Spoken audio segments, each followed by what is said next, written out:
Hello, everybody, and welcome again to Nerd to the Third Power, your one-stop shop for all things nerdy and awesome. I'm your host and master of ceremonies, Dr. Gonzo. With me, as always, in this epic quest of awesomeness is our resident anime gods, the Cat. Cat, you are looking hale and hearty this week.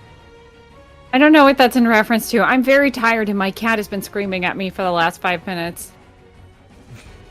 It's not really, it wasn't really a reference to anything. You're just saying you look a little more energetic this week, but apparently that is a vicious lie. No, well, I mean, by comparison to previous weeks, I'm sure it's better, but I'm very, very tired. We record on Tuesdays, and this has already been the longest week of my life. Okay. Anything you care to share, or is it stuff that's kind of you're under an NDA for? No, I'm getting ready to move in a few weeks. Like a month. Yeah, like a month from now. And trying to pack the contents of my life into boxes while also like stressing out at work and stuff. I'm tired. And my cat doesn't let me sleep past the hour 3:30 a.m. Because he's a terrorist. And yeah, I'm tired all the time. Well, you have my heartfelt sympathies for the move. We actually, by sheer dint of coincidence, I think I mentioned this before, but my brother was supposed to be moving in with me, and we just got him moved in. This whole last weekend, the poor kid's been working with a buddy of his to get all of his stuff moved in. But before that, we had to get a bunch of my extra crap out of the apartment to make room for his stuff, and that was just a hellacious journey that involved transporting 3 mattresses and a box spring across Baltimore County, which I'm sure will be could make a fine comedy film directed by John Hughes. But yeah, so my heartfelt sympathies to you and your bank account for the journey that you're about to undertake. I'm actually doing okay because I'm just moving down the road. I have a friend who has a big house, and he's going to let me and my current roommate come move in with him and live at a significantly reduced rate compared to rent in a shitty apartment. And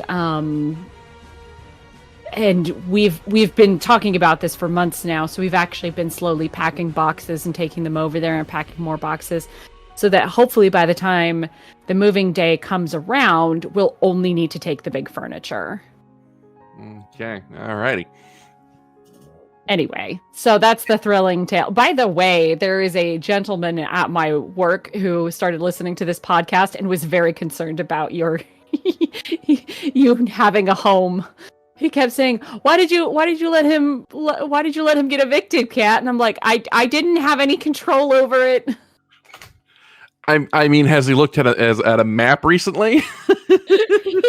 I had to tell him we live on different ends of the country. But if he listens to this, he knows who he is.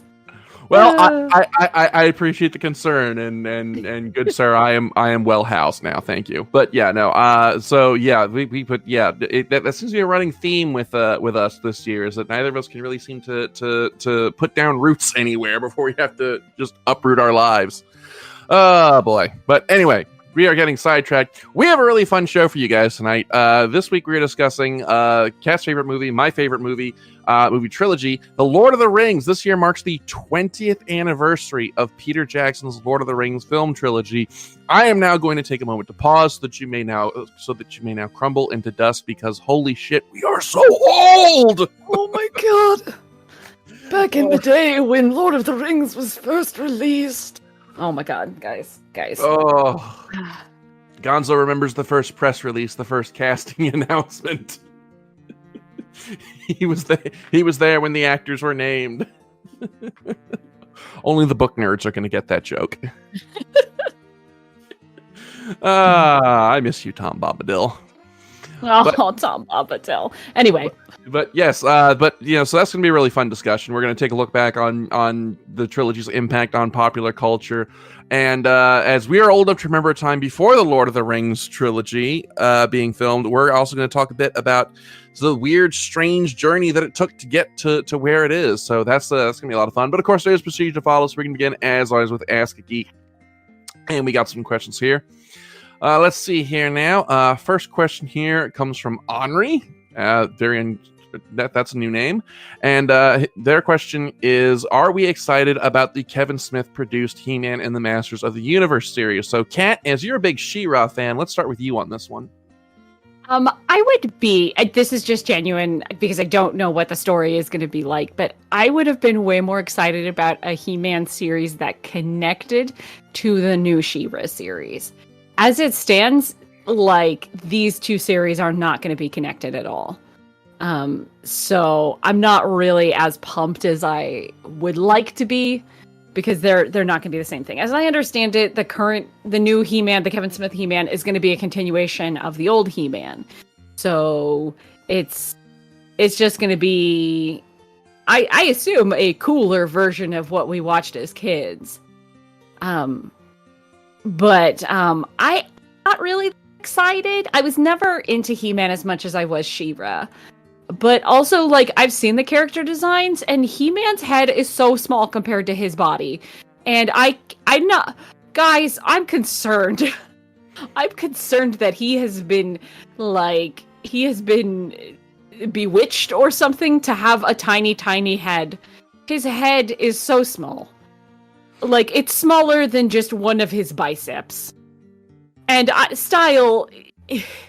stylistically, I cannot wrap my head around this series. Now, what I do like is that the ladies are buff. I like a buff lady in a series. But He-Man, to me, just looks so ridiculous. I think that, his costume being very much the same as it was from back in the day, like that, like a loincloth kind of deal, just looks so dated. And I get it's a continuation, and it's banking on everybody having a lot of nostalgia. And I don't know, I was expecting something a little bit more, I don't know, different. Even though we've been promised is the same. So I guess, I just never really cared for the He-Man series as much as She-Ra as a kid. And the new She-Ra has obviously blown me out of the water.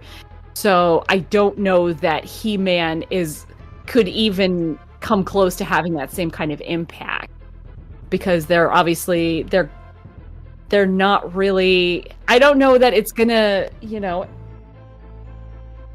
it's not serving the same purpose, I guess.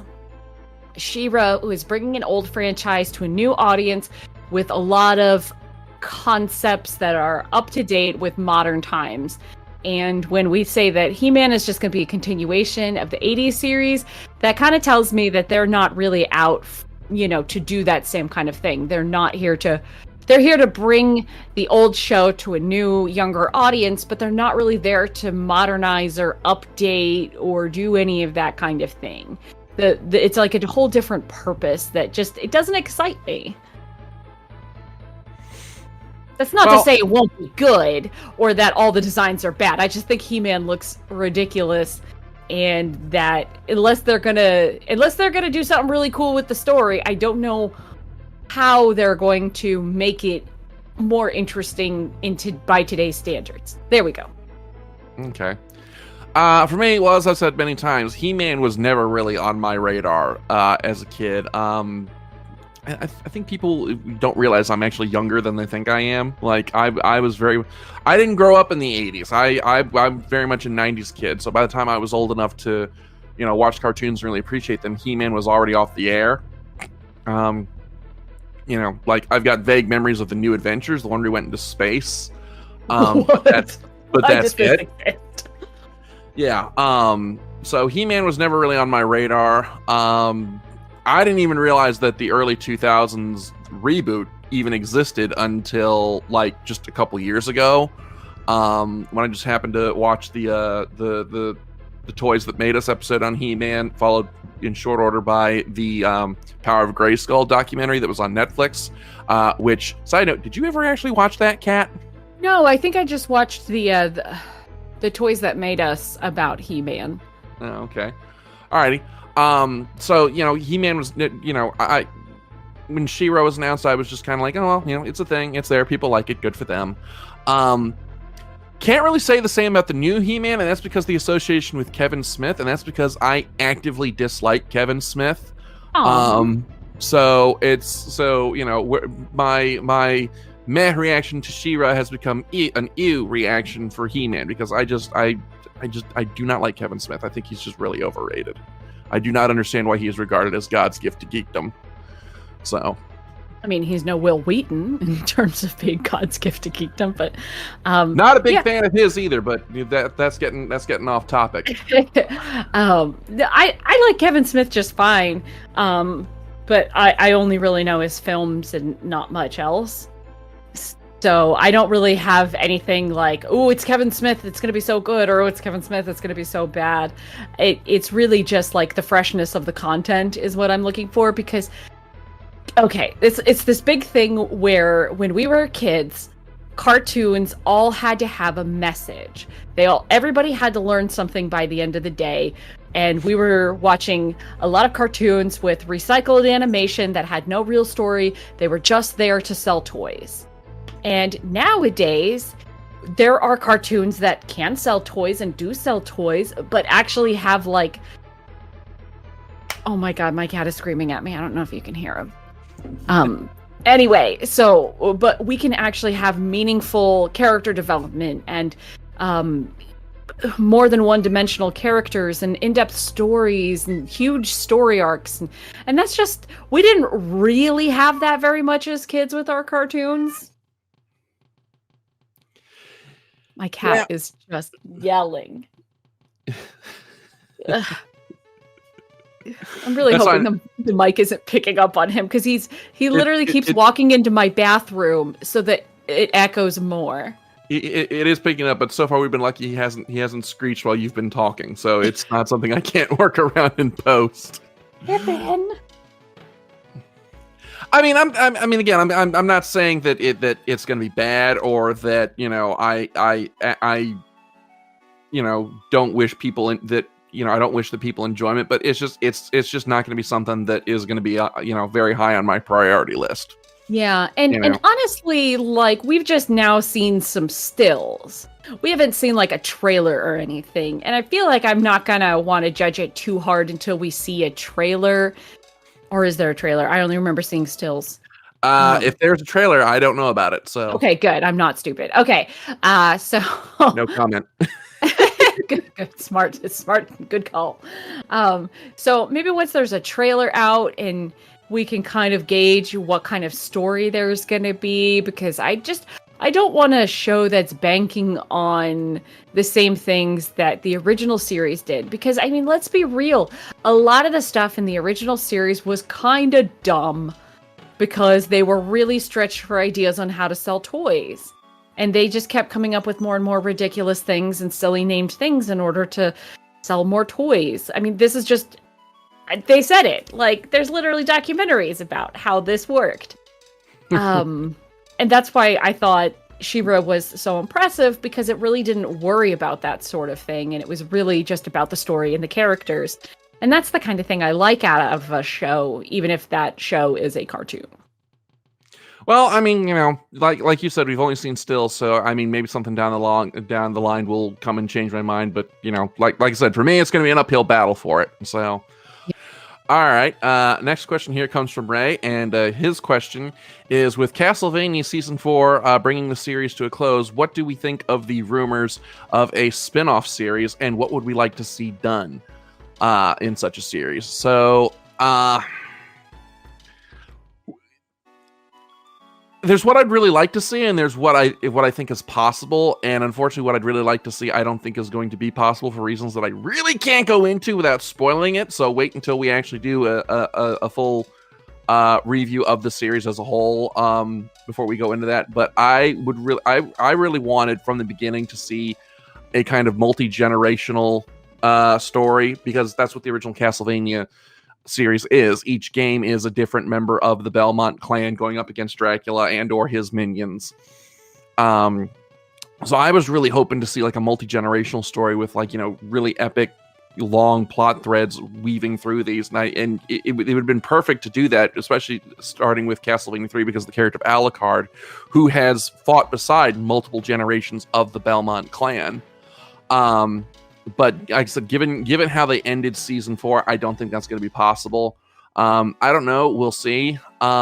There's rumor that there is going to be a Devil May Cry animated series that is going to be set in the same universe as Castlevania, which confuses the hell out of me because Castlevania is Konami and Devil May Cry is, I think, Capcom.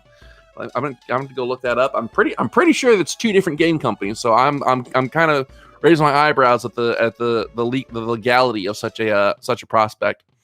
So yeah, but so I don't know, maybe I'll get my multi-generational epic, maybe not, but we'll see. But I will say, as far as season 4 goes, I was pretty satisfied with how it ended. So, I enjoyed it. So, Kat, what about you? What would you like to see done in a potential Castlevania spinoff?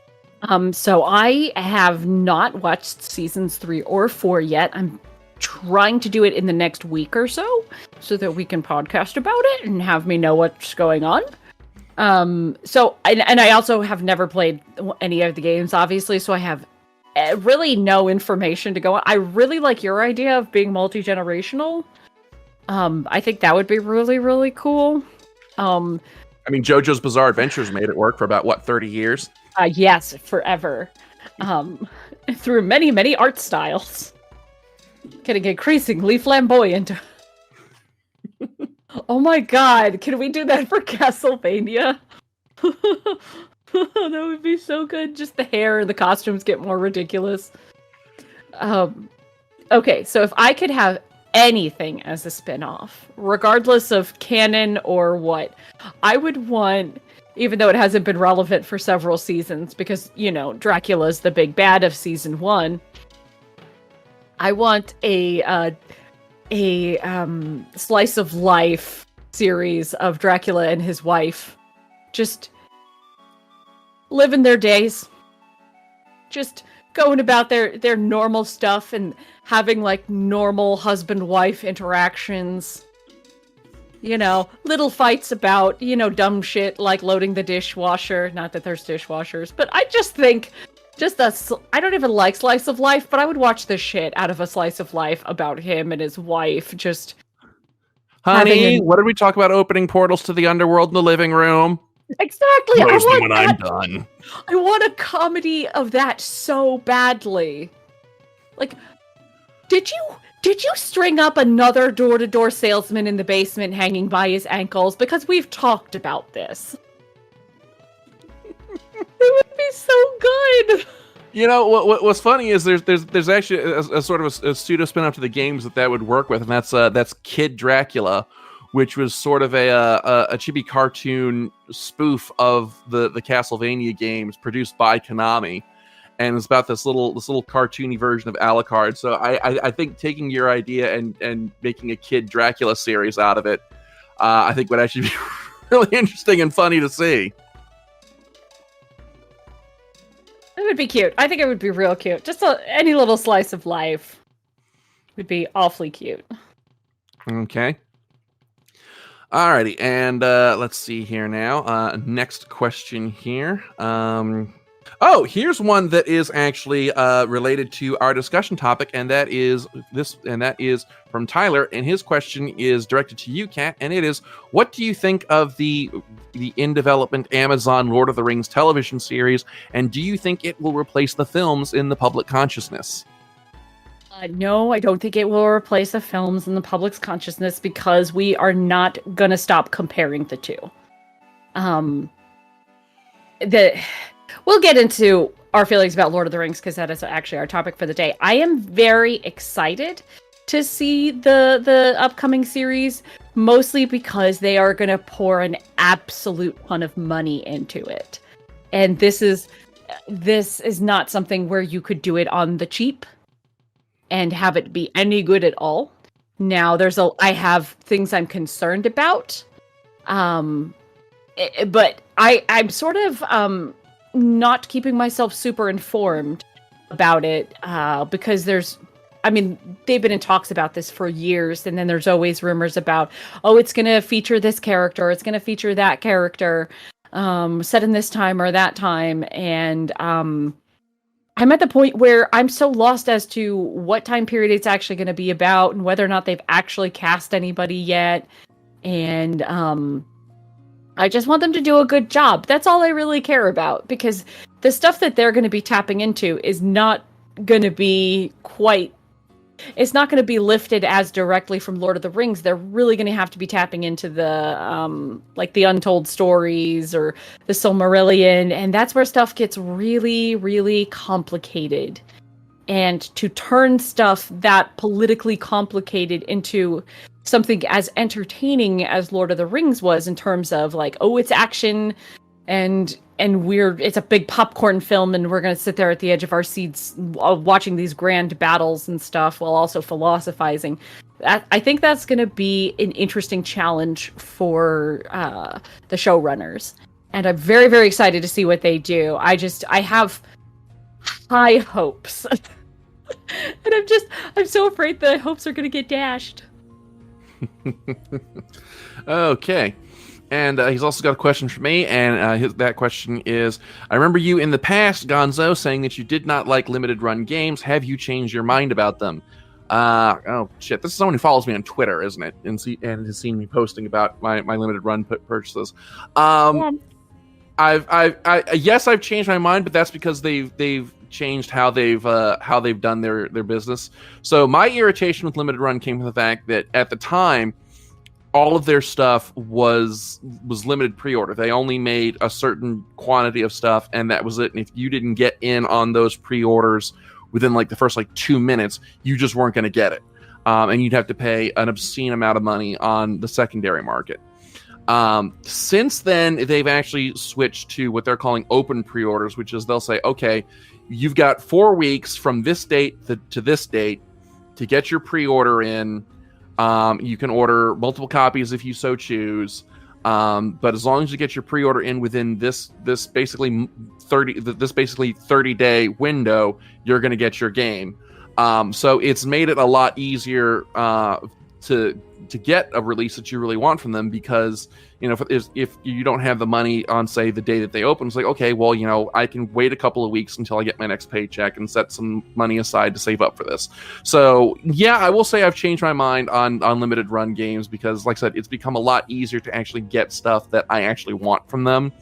And the one time that they actually went back to the limited quantity pre-orders, since then, that I'm aware of, there was actually a good reason for it. That was because it was for a PlayStation Vita game, and Sony is no longer manufacturing PlayStation Vita cartridges, so they were stuck with a limited stock to begin with. So, yeah, I'll say yes. I've changed my mind on limited run games, and I've actually gotten a lot of stuff that is really cool from them. So, and actually, it's kind of funny. We're speaking about Castlevania. They're putting out this big fuck off $180 Castlevania retro collection that is going to just break my wallet, but I have to have it so bad because it comes with a really awesome shadow box that I want to hang up on my wall. Oh, forget about your friend being concerned about me having a home. He should be more concerned about me having enough money to feed myself, because I spend all of it on games. He'll probably also blame me for you not being able to feed yourself. Because you're the only one of us within reach.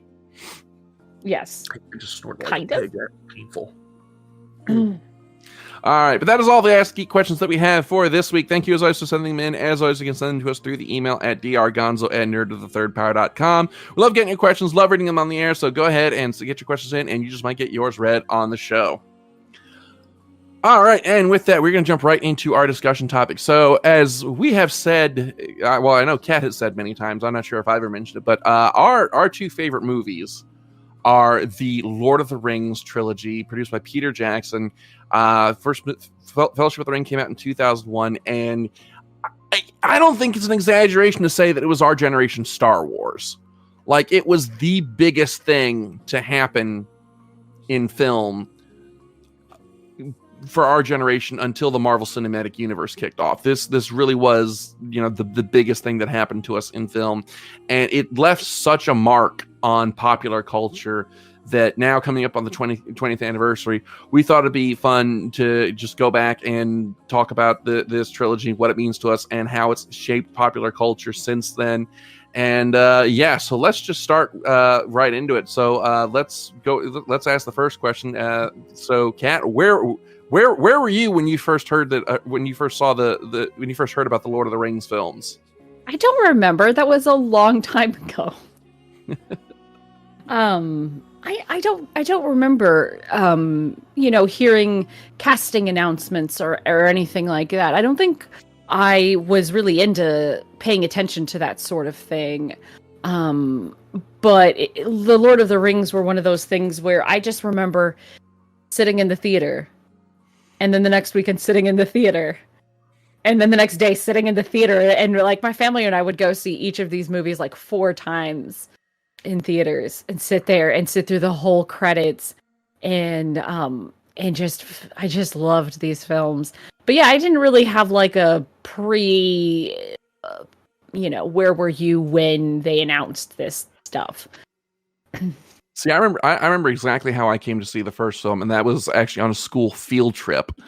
So which is narrated because I went to a religious school that year, which you would think that Lord of the Rings would not be something they would be encouraging us to see, but no, they absolutely went ham on it. It's like, oh hey, Fellowship of the Ring is coming out, let's all get together as a school and watch the Rankin Bass Hobbit so that we know the story up to that point. This is a really small school, so I think there's only maybe like 200 students total. But like the whole school went on a field trip on release day to go see the Fellowship of the Ring, and the Lord of the Rings had always been my favorite book. From the time I was 8 years old, I'd read all 3 books, absolutely loved them. So they were my favorite books ever. So to see them on the big screen and actually done well was completely mind blowing to me. Because there had been films of books, of fantasy books prior to this, but they were always like cutting things out or changing details, rearranging the story to the phrase my dad used back in the day was, it was made for executives, not for fans. So to see my favorite book rendered on screen and made for the fans, I mean, it just totally blew me away. And I remember, I think I saw Fellowship of the Ring like 6 times. I dragged like every single member of my family to see it individually so that I could get more showings in.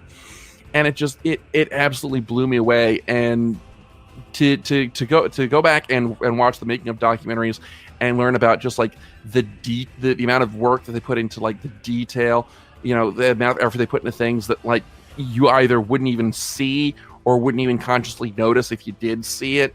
It was just it was a perfect storm of artistry, craftsmanship, and resources coming together with this whole thing. And the thing about this is it was also one of those movies that I never thought was ever going to happen. Because I would hear about, I would read stories about like, oh, Lord of the Rings movie is in development, like all through the 90s, like in magazines. It's like, oh, this studio has picked up Lord of the Rings, or that studio's picked up Lord of the Rings, or they've chosen a filming location, but nothing ever really concrete came out of it. So, I almost had to do a double take when the first trailer came out. I was like, wait, this is real? It's happening? So so that was how I first came to see the Lord of the Rings films, and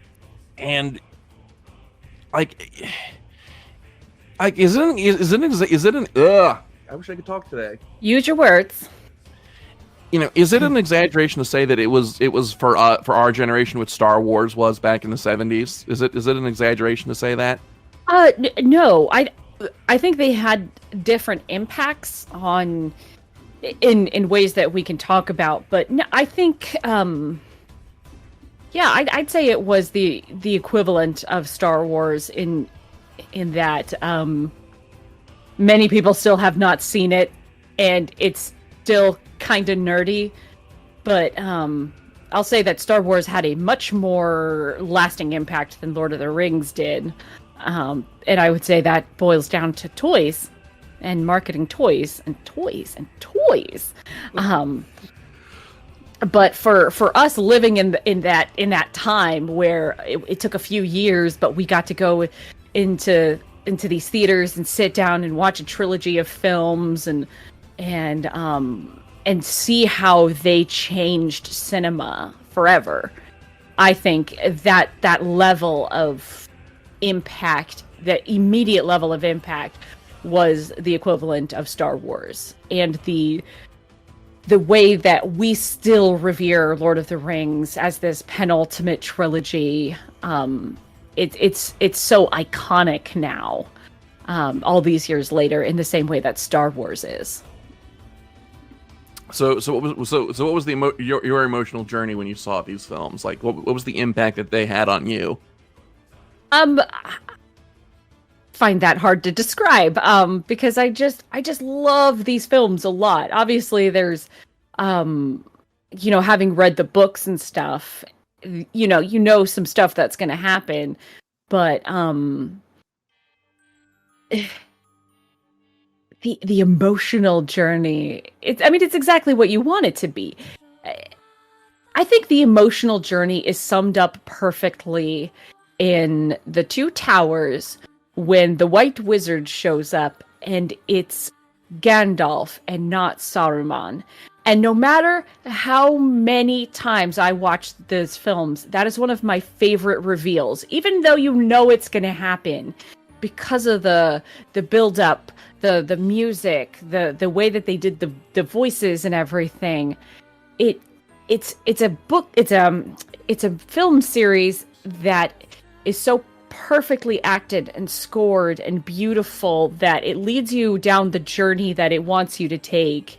And you go through these, panicked moments where there's fighting and the ring wraiths, and then just utter despair when Gandalf falls, and then hope when he comes back, and you feel so worried the first time you see King Theoden, and then he comes out of his thing, and then you're all like, okay, cool, this is really rad. And it leads you on so many different emotional journeys, and I'm really easy to hook for this sort of thing, so I'll follow whatever emotional journey the film wants me to go. When Boromir dies, every time I watch that movie, I'm just in tears, because every single time it's so sad. And I think a lot of that comes down to just the absolute perfect storm of casting on this film. Like, we will never see a cast like this again. Where I'm convinced we'll never see a cast like this again, where just everyone was just perfectly cast and absolutely dedicated to their roles. And like, there is not a weak actor in the bunch. Absolutely everybody in this movie just completely sells their role and owns it, and it's just incredible. I mean, and like, it's almost like trying to trying to describe the very concept of color here. It's like, it's something that is so iconic and so ingrained into our pop culture consciousness that we just have an innate understanding of it without having the need or even the ability to put into words just how perfect this cast was. Because if any one of these performers, if Elijah Wood had been swapped out for anybody else, if anybody besides Viggo Mortensen had played Aragorn, if anybody besides John Rhys Davies had played Gimli, this movie would not have worked. Yeah, for sure. Especially given that Viggo was not even their first choice. They had already started filming, and then whoever it was they had originally cast ended up not working out, and they had to get Viggo on set like immediately. And it's like, what a perfect storm of actors to come in and play these roles, and how earnest Sean Astin is, and Elijah Wood's just giant soulful eyes, and the chemistry between Dominic Monaghan and Billy Boyd just being little trickster shits that they are. Everything works out so well. And even the villains are so well cast. And everybody is a very different character from everybody else, which is not something that the book does a really good job of getting across. And that's such a testament to the actors and them bringing in their own directions and their own experiences to the roles and really committing to putting out a great performance. But, I mean, like, even there have been movies that have been on the level of anticipation and hype as Lord of the Rings.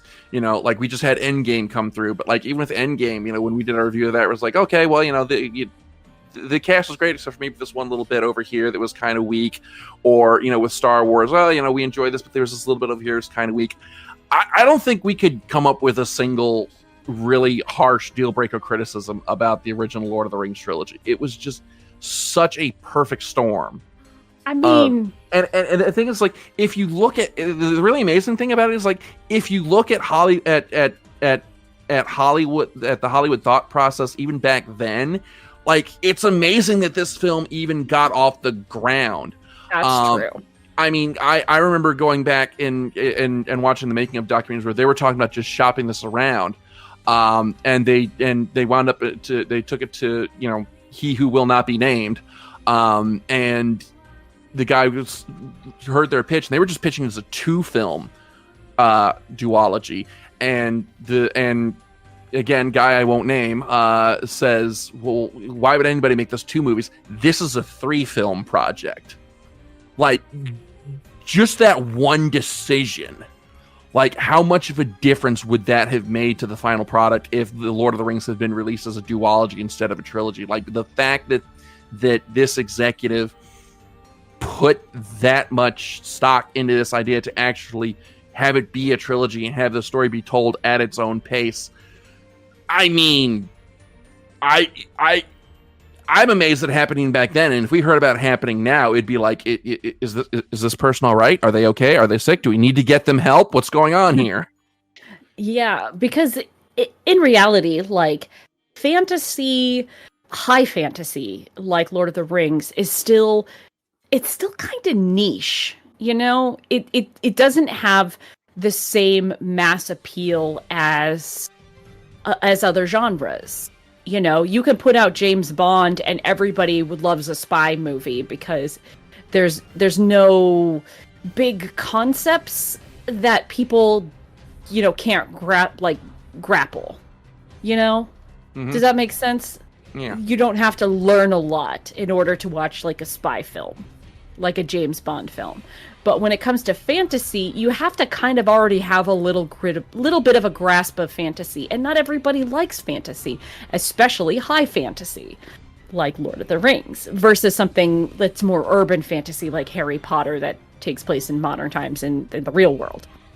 So the fact that Lord of the Rings got the budget that it got so that it could really succeed, because again, like I said, if this had a lower budget, they couldn't have done it, because they were spending their money on the right things, not just like big name actors, but they were spending it on miniatures, they were spending it on Weta Workshop, they were spending it on costumers and all of this stuff, and it paid off so well in Lord of the Rings, even compared to The Hobbit, which relied way more heavily on special effects versus practical effects. And it's part of what makes that movie, it's what makes the Lord of the Rings trilogy so timeless. Because it has this high fantasy setting, it's not our world, and you don't have people in modern clothes or even period clothes or anything like that. So it just has this sort of timeless quality to it.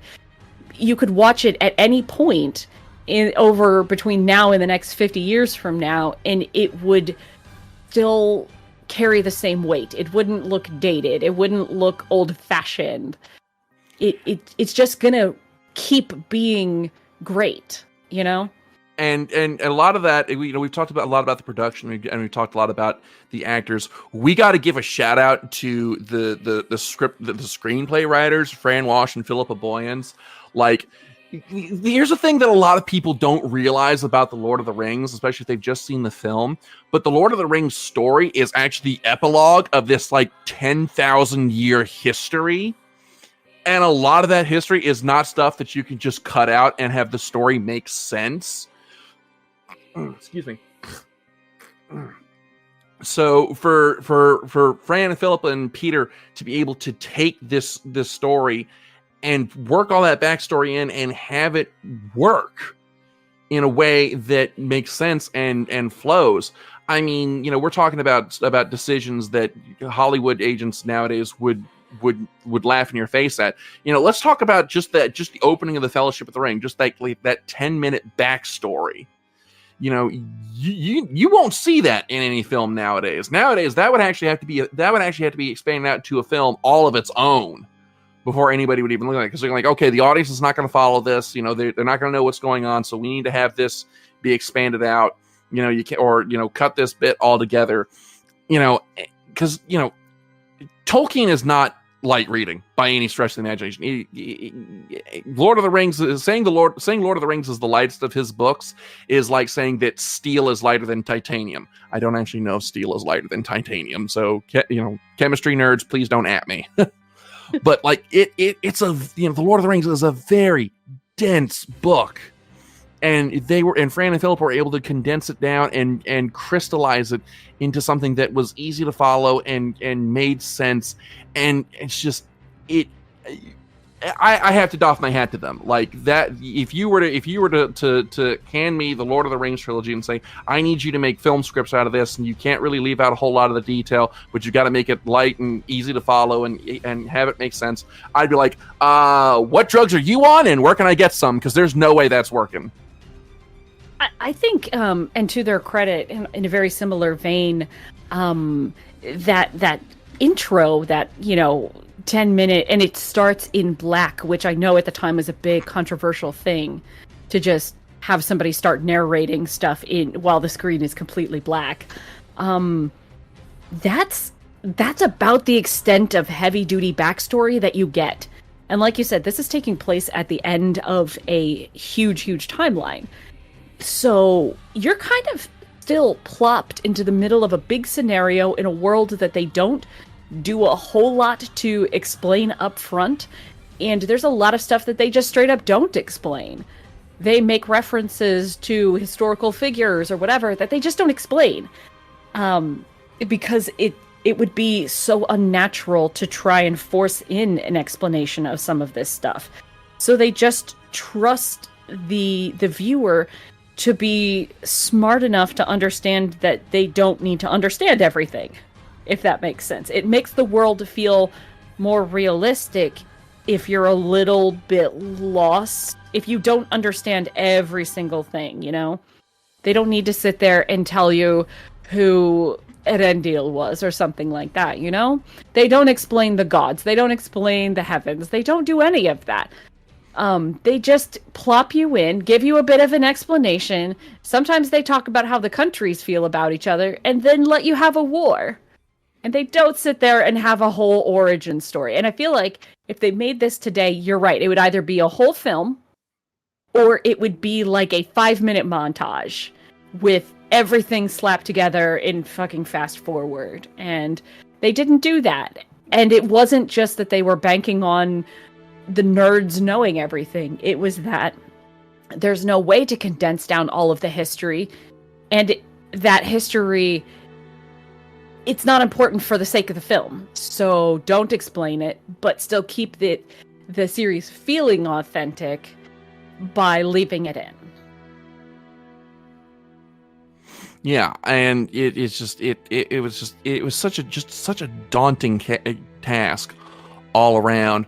And another aspect that you mentioned is like the production crew at a workshop, and just like the amount of talent and effort that went into all of this stuff, hiring artists who had done Lord of the Rings artwork for years, getting legions of actual blacksmiths to come in and make these weapons. It's like if you go back and you watch the making of documentaries with the extended editions, it really does feel like watching an army prepare for war, because you have all these moving parts that are coming together to make this one whole. And you might look at and the thing is, like, when you're working on such a huge enterprise as this, it's very easy to feel like, okay, like, for example, they had these two guys who their whole job was just to make chainmail. That was literally their only job, was just hand make chainmail. And it is so easy to have a job like that and feel like, oh, I don't really matter. There, nothing I really do here really matters in the long run. None of this is nobody's gonna notice if I just take an off day. But like nobody on the production of this film had that attitude, and you see that by watching these making of docs, and it's amazing the amount of talent and dedication that went into these films. And again, it's one of the reasons why I think we will never see another film like this again in our lifetime. Yeah. I think the most mind-blowing behind-the-scenes thing I heard from the behind-the-scenes documentaries on the Blu-ray discs was that every single actor in the entire trilogy, with the exception of one person, wore a wig. Which is an unbelievable amount of wigs to have to make. Like, even the little kids in Hobbiton had to wear wigs. Gosh almighty! The amount of effort that went into the wardrobes, and like you said, the blacksmithing, and just, like, they didn't cut corners with this one. They just didn't. And it's, like, yeah, we probably won't see another film that is so detail-oriented. And I think that's part of what, again, it looks so good and so timeless, because they weren't banking so heavily back then on the special effects, and they wanted everything to look authentic, and it did. Yeah, so, I mean, just like, but like, it's again, and when this film came out, it was such a phenomenon. Like I said, I mean, I don't think it's an exaggeration to say that it was Star Wars for our generation. Although, like you said, Star Wars certainly had a much longer lasting impact. But like, after Lord of the Rings came out, suddenly, everyone was trying to do high fantasy movies. You had stuff like, Aragon, Percy Jackson and the Olympians. You had, I would kind of say How to Train Your Dragon kind of fits in there. You had all these people trying to make high fantasy books into films. And I think in another way, it kind of paved the way for the string of young adult fiction movies that we got in the latter, in the 2010s that we discussed earlier. So, stuff like, The Hunger Games or The Maze Runner. I think a lot of that was the groundwork that was laid down by the Lord of the Rings, because it's the first time that we had a book series rendered to film. Well, maybe not the first time, because Harry Potter did precede it by a year or so, but it was one of the first times where we had a major book series rendered on film, done accurately, and have it be successful. I mean, like, there had been successful book movies before, like Jurassic Park, based on Michael Crichton's novel, but it wouldn't be correct to say that the film is book accurate, because there's a whole bunch of stuff that was cut out or changed or rearranged, but now here we have The Lord of the Rings, which is actually like 90% book accurate, and it managed to be a major seller. So now we have, like, okay, we can't just half-ass these book movies anymore. We've got to actually put some real effort into them. I think one of the biggest impacts of the film and how it has affected cinema is the big fight scene, which obviously every Lord of the Rings film has a big fight scene.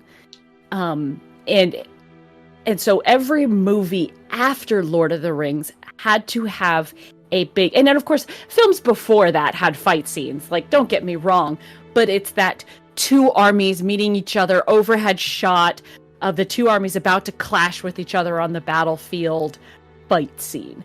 Every movie thereafter had to have this big, epic fight. And the first thing you see do it is Chronicles of Narnia, which came out very shortly after Lord of the Rings. And you have everybody gearing up for a big battle, which feels so incongruous with Chronicles of Narnia, regardless of book accuracy. Like, we've gone to hanging out with beavers to big giant war scene. Yeah, and sure, book accuracy, but still, like the we're all going to have a montage where we don armor and get out swords, and now the overhead shot of our two forces about to clash on the battlefield. Every freaking movie has that thereafter. It's sort of like the slow motion in The Matrix, and now every movie has to have super slow-mo to show something really cool happening, and how The Matrix affected cinema in that way. That's what The Lord of the Rings did with these big fights. Everything had to follow after that, and especially the fantasy series. It brought back the epic. Yeah, exactly. And I think that, like, certainly the popularity of Lord of the Rings, did this help pave the way for the acceptance of, say, urban fantasies like Harry Potter? Who's to say? Who's to say? But certainly we see the effect of the cinematics of Lord of the Rings into other films. Yeah, yeah, excuse me. I had a thought and I totally lost it. It died of loneliness. I died of hunger. I haven't eaten yet, so my brain's not working right. All right. So, of course, if we're going to gush about, our favorite movies, we have to do the stereotypical fanboy thing and gush about our favorite moments in the film. So, Kat, what are some of your absolute favorite moments in the Lord of the Rings trilogy? Oof. Okay. This is not in any order, but like I said before, I love the reveal scene where the White Wizard is actually Gandalf and not Saruman.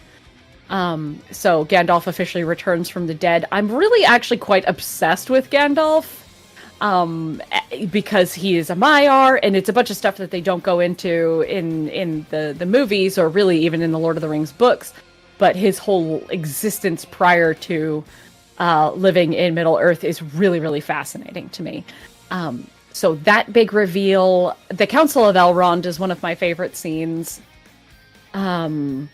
Goodness. I like Aragorn's big speech, the big men of the West speech. I like... hold on. I like... One of my very favorite moments in the whole trilogy is the scene where Theoden de-ages, because the special effects for that are some of the best effects I've ever seen in a film ever. And especially for that time, holy cow, it's so seamless. Okay, well, since you mentioned Aragorn's Men of the West speech, I'm going to give a shout out to Theoden's speech at the Battle of the Pelennor Fields. Yes. The spears shall be shaken, shields shall be splintered, and it's just the way the music just like crescendos, like as the camera pulls back and you see the army of Rohan coming to aid Gondor. Oh my god, I still get tears in my eyes watching that scene. Mm-hmm. There's something very magical about the horns, and it's meant to be magical in the books. In the books, sounds and music have their own kind of power, which makes a lot of sense if you read the Silmarillion and know that the entire universe was made through music. So the idea that when they show up and they blow the horns, and every time a horn blows, it's something so important. And that moment where Rohan shows up and you have the horns blowing and you're like, they're saved, and you know it, just from the horns blowing. It just has that effect. And then another moment from the same film, and I think right around the same time, is when Pippin and Gandalf are at the near the top level of Minas Tirith, and Pippin is just like, scared and terrified, like, this is hopeless, why are we even continuing on, this is, and he's just scared out of his wits, and Gandalf just gives him this really comforting speech about, how death is not the end, and it's just another path that we all have to take, and he talks about, the undying lands and the wide shores under a swift sunrise, and just giving him this, this really comforting speech to a scared young, basically, kid. So, because a lot of people forget the hobbits are technically kids for their people for much of the story. They're just giving this comforting speech to a terrified young man in the middle of a dark situation, and I really love the way that scene is shot. I love the way that it's scored. I love Ian McKellen's delivery of the speech, and it's just one of those moments where just everything comes together for like just a perfect little moment. Another one being Sam's speech at the end of the Two Towers. It's like in the old stories, and it just, again, like, God, Philip and Fran can write a speech. Yeah, like I'm getting choked up just thinking about those moments, because they are genuinely helpful things, especially in the last few years when times have been kind of rough And like they're actually very comforting, not just for the characters, but for us, the viewers.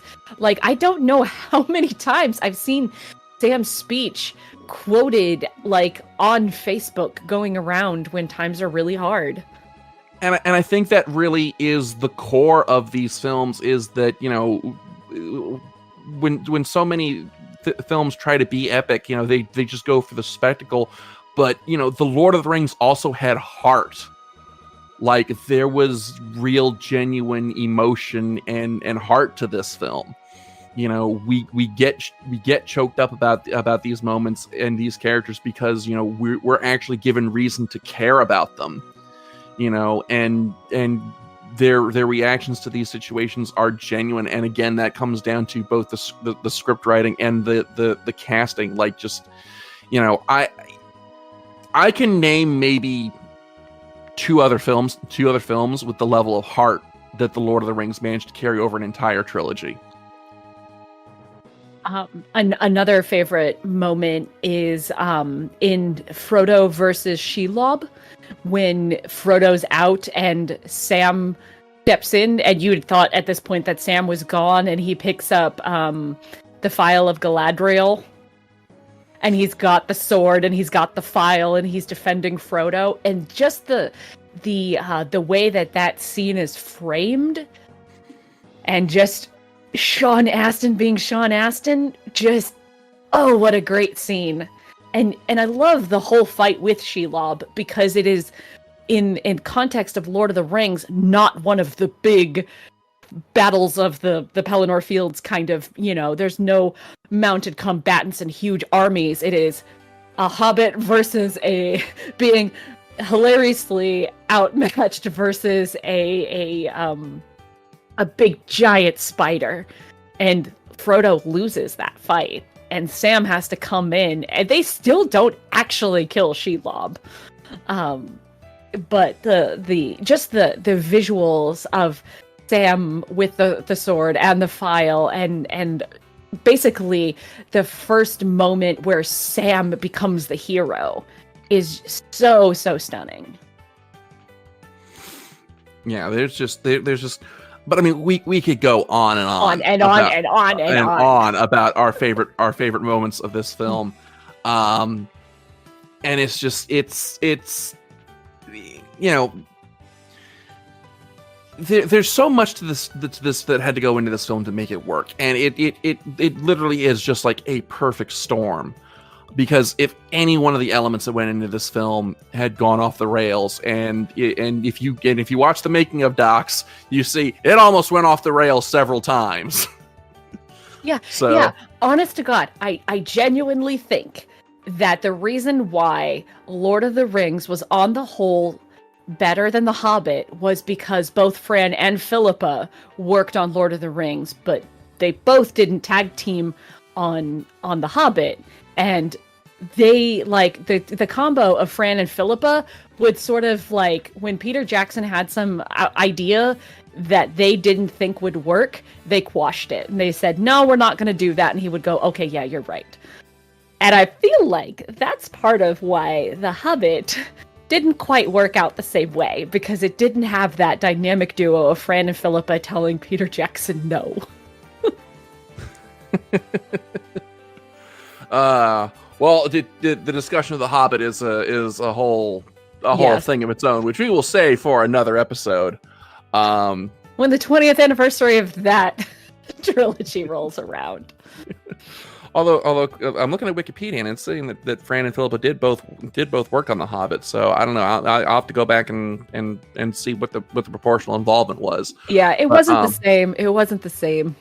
Yeah, but like it's so amazing to see how this film came together, and how, like I said, if any one of these elements wasn't there, the whole thing would have just fallen apart. It's like it really was a house of cards, and one that actually managed to stay standing. And like I said, we could go on and on gushing about this film and how much we love it, because it's so formative. I feel like it was something that was really formative to both of us in terms of our geek journeys. That, you know, it was like I've said many times already, it was Star Wars for our generation.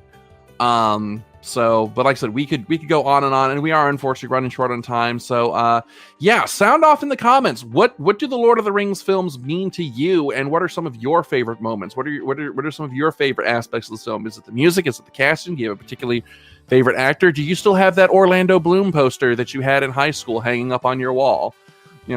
Sound off. Let us know what your thoughts on the Lord of the Rings films are.